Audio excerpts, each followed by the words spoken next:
Triple S C R A prelims जोड़ा 2023 तार तो रिजल्ट आसीगला समस्त भी जानते हाई कटअप जाइए कटअप भी मुझे लिखिदे तले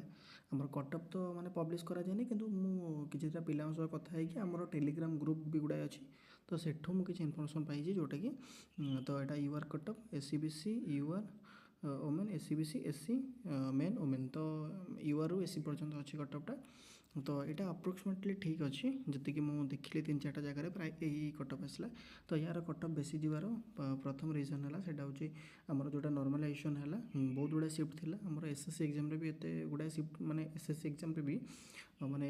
टीसीएस कंडक्ट आगुरी करूला से भी एमती बहुत गुड़ा शिफ्ट होता किंतु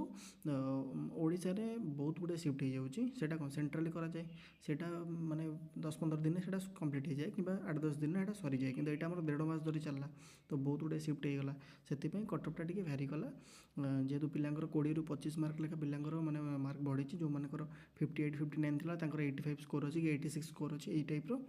से आमर बेसी क्लोज कटअप गुड़ा भी देखो यूआर जमी 88 तापर जमी एससीबीसी जाइए देखो के 88.01 है तो माने ये भाया ठीक अच्छे तो आमर आर मेन्स डेट के हम मेन्सटा आर गोटे मास छाड़ दिखाँ 1.5 मास भाया छाड़ दिखाँ तापर कहीं ऑफिशियल नोटिफिकेशन जो जाए आसने आम तो कहीं भी जानू खाली आम गोटे गैस करवा कथा कि फिर भी आपणकर 1.5 मास 2 मास भाया गैप जहाँ रहा तापर ओ ट्रिपल एस आरआई कंबाइंड 2025 ये यार रिक्रुटमेंट प्रोसेस सरला 2025 स्टार्ट हम मुझे कहीदे ये जो 2023 जोटा बर्तमान रिक्रुटमेंटा जोटा है तार मेन्स हम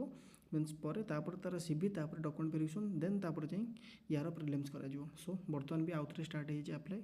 जदि अप्लाई तुम मैंने करन ताले आउथरे जाइए अप्लाई कर दियो जोटा आरआई जोटा बाहर था पुणी ए रिओपन हो तार रजिस्ट्रेशनटा कर दियो आराम से।